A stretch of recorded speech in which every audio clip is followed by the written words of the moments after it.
Thank you. And on the migrants that are being bused to D.C. and other cities, there were some that showed up at the VP's residence earlier this morning. Is the administration looking into whether busing migrants around the country is legal? So let me just say a couple things about this, because and it's come up in the briefing room before, because this has been happening for the past several weeks. So as we have said repeatedly, there's a process in place. We have had a process in place. There's a legal way of doing this. And for managing migrants, Republican governors interfering in that process and using migrants as political pawns is shameful, is reckless, and just plain wrong. And remember, these are people who are fleeing communism, who are fleeing hardship.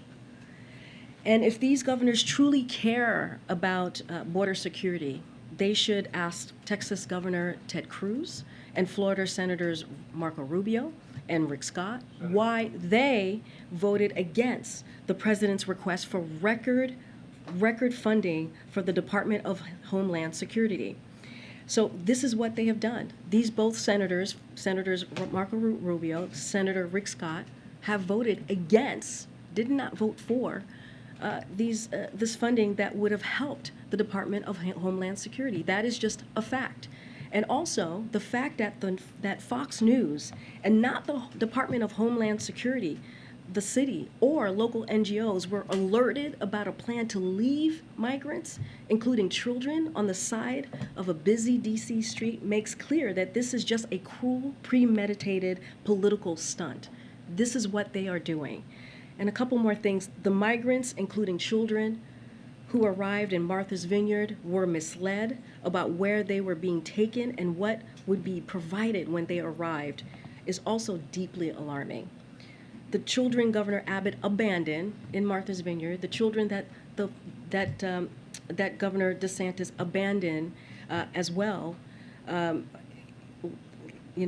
deserve better. They deserve better than being left on the streets of D.C. or being left in Martha's Vineyard. They deserve a lot better than that. And as we have done many times in response to attempts to create chaos and confusion by Republican governors, we are working to manage the consequences of these two stunts as well. And when you say there's a legal way of doing this, are you implying that the way it's being done now is illegal? So I'll say this. We've been asked about if we're going to take any legal action. I would refer that to the Department of Justice, but there is a process. There's a process of taking in migrants. There's a process that is in place, and what they are doing is a legal stunt, is a political stunt, and it's really just disrespectful to humanity. It doesn't afford them any dignity what they're doing when you are abandoning families and children. In a place where they were told they were going to get housing, in a place where they were told they were going to get jobs, or abandoning on the DC streets. It is just cruel, and it's not about the process. Actually, it's about a political tool, a political stunt that they're moving forward with.